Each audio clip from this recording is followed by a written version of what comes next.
দীর্ঘ ৯ বছর পর নিখোঁজ যুবককে পরিবারের কাছে তুলে দিল পলাশীপাড়া থানার পুলিশ।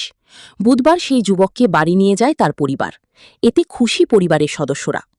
পুলিশ ও পরিবার সূত্রে জানা গিয়েছে, ২০১৭ সালে পূর্ব মেদিনীপুরের পাঁশকুড়া থানা এলাকার পূর্ণেন্দু বেড়া নামে এক যুবক নিখোঁজ হয়। বাড়িতে অশান্তির কারণে হোটেলে কাজের নাম করে বেরিয়ে পড়ে। তবে এরপর আর তার সঙ্গে কোনো যোগাযোগ করতে পারেনি পরিবার। খোঁজাখুঁজি করেও তার হুদিশ না মেলায় পাঁশকুড়া থানায় নিখোঁজ ডায়েরিও করে। কিন্তু বছরের পর বছর পেরিয়ে গেলেও খোঁজ না পাওয়ায় শেষমেশ হাল ছেড়ে দিয়েছিল পরিবারের সদস্যরা। পুলিশ সূত্রে জানা গিয়েছে, বাড়ি থেকে বেরোনোর পর বিভিন্ন জায়গায় ঘোরাঘুরি করে ২-৩ বছর আগে পলাশীপাড়া থানার পলসুন্ডায় এক মেলায় আসে ওই যুবক। বড় নলদহ গ্রামের এক বৃদ্ধের সঙ্গে পরিচয় হয় তার। ওই বৃদ্ধের সন্তান ছিল না, পাশাপাশি তারও বাড়িতে কেউ নেই বলে জানিয়েছিল নিখোঁজ যুবক। এরপর বৃদ্ধাই তাকে ছেলে পাতিয়ে বাড়িতে আশ্রয় দিয়েছিল। তবে এলাকার ক্লাবের সদস্যরা সন্দেহের বশে পুলিশকে ঘটনার কথা জানায়। পুলিশ এরপর যুবককে উদ্ধার করে সব তথ্য সংগ্রহ করে মঙ্গলবার রাতেই পরিবারের সঙ্গে যোগাযোগ করে। যুবকের স্ত্রী প্রতিমা বেড়া বলেন, একটা সমস্যা হয়েছিল, তারপর থেকেই ও বাড়ি ছাড়া। যোগাযোগ করা কোনো মতেই সম্ভব হয়নি। ফিরে পেয়ে ভালো লাগছে। পুলিশকে ধন্যবাদ জানিয়েছেন তিনি। অন্যদিকে ৩৭ বছরের যুবক পূর্ণেন্দু বলেন, বিভিন্ন কারণে যোগাযোগ করা সম্ভব হয়। পূর্ব মেদিনীপুর জেলার পাঁশকুড়া থানার কেশাপাটের গ্রাম থাকি। আমার স্বামী দীর্ঘদিন ধরে ২০১৭ সাল থেকে বাইরে কাজে যাওয়ার জন্য নিখোঁজ হয়ে যায়। তারপরে আমি থানায় মিসিং ডায়েরি করি এবং দীর্ঘদিন কোনো খবর পাইনি। তো গতকাল এই পলাশপাড়া থানা থেকে বাড়িতে খবর দেওয়া হয় যে উনি থানায় আছেন। তো আমরা সেই আইনের সাহায্য নিয়ে, প্রশাসনের সাহায্য নিয়ে এই থানাতে আসি এবং ওনারা আমার স্বামীকে আমার হাতে তুলে দেন। কোনো রকম যোগাযোগ করতো না? না। আপনারা থানায় অভিযোগ দায়ের করেছিলেন? হ্যাঁ, করেছিলাম। কোনোভাবে খবর পান? করেছিলাম না, কোনোভাবে ওখান থেকে কোনোভাবে খবর পাই না। কেন উনি যোগাযোগ রাখছিলেন না বাড়িতে? আমি সেটা বলতে পারবো না। উনি তো জানেন, বাড়ির ঠিকানা জানেন, সব সবই জানেন। কেন জানেন উনি জানেন। আপনার বাড়িতে কে কে আছে?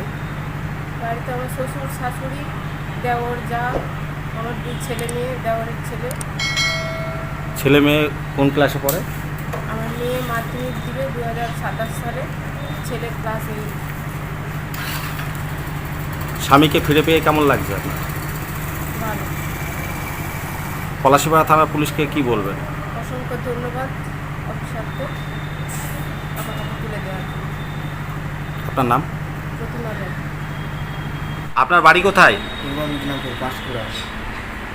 পলাশীপাড়া থানার বড় নলদায় আপনি থাকতেন? হ্যাঁ, এখানে কিভাবে আসলেন? হোটেলের কাজের সূত্রে কল্যাণীতে ভাইয়ের সঙ্গে আলাপ হয়ে তারপরে এখানে আসি। কতদিন আগে এসছেন? ৬-৭ বছর আগে এখানে আসি। পরিবারের সঙ্গে কোনো যোগাযোগ ছিল না আপনার? ছিল না, বাড়ির কোনো নম্বর ছিল না। আপনি তো বাড়ির ঠিকানা জানতেন, বাড়িতে ফিরে যাননি? বাড়িতে যাইনি, মনোমালিন্যের কারণে যাইনি। আপনি তো বাড়িতে ফিরে যাবেন? হ্যাঁ। আপনার নাম? পূর্ণেন্দু বেড়া।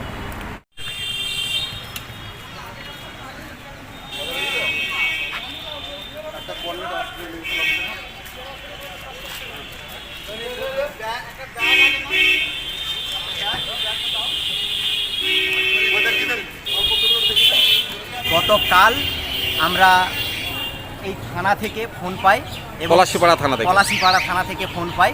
সেই থানার ফোনের পরিপ্রেক্ষিতেই আমরা রাতেই একটি গাড়ি নিয়ে এই থানার উদ্দেশ্যে রওনা দেই এবং থানাতে আমরা আমাদের ছেলেকে দীর্ঘ 9 বছর পরে খুঁজে পেয়েছি।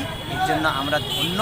আমরা পুলিশ প্রশাসনকে ধন্যবাদ দিতে চাই এবং সেই সাথে আমাদের এখানের কিছু শুভানুদ্দায়ী দাদা, এই ক্লাব কর্তৃপক্ষের ছেলে যারা এই উদ্যোগটা নিয়েছিলেন, তাদেরকেও আমরা ধন্যবাদ জানাই। কেন চলে এসেছিল? স্বামী স্ত্রীর মধ্যে একটা সামান্য ভুল বোঝাবুঝি, সেই ভুল বোঝাবুঝির থেকেই ও বাড়ি থেকে বেরিয়ে যায়। আপনার নাম? আমার নাম নিতাই চন্দ্র মাইতি, পাঁশকুড়া, পূর্ব মেদিনীপুর। ফোন করে দেবো।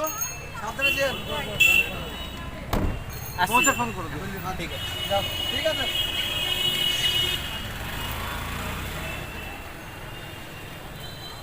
যদি এখনও আমাদের খবরের দর্পণ চ্যানেলটি সাবস্ক্রাইব না করে থাকেন, তাহলে এখনই সাবস্ক্রাইব করুন, সঙ্গে বেল বাটনটি ক্লিক করুন আর পেয়ে যান সব খবরের দ্রুত ভিডিও আপডেট।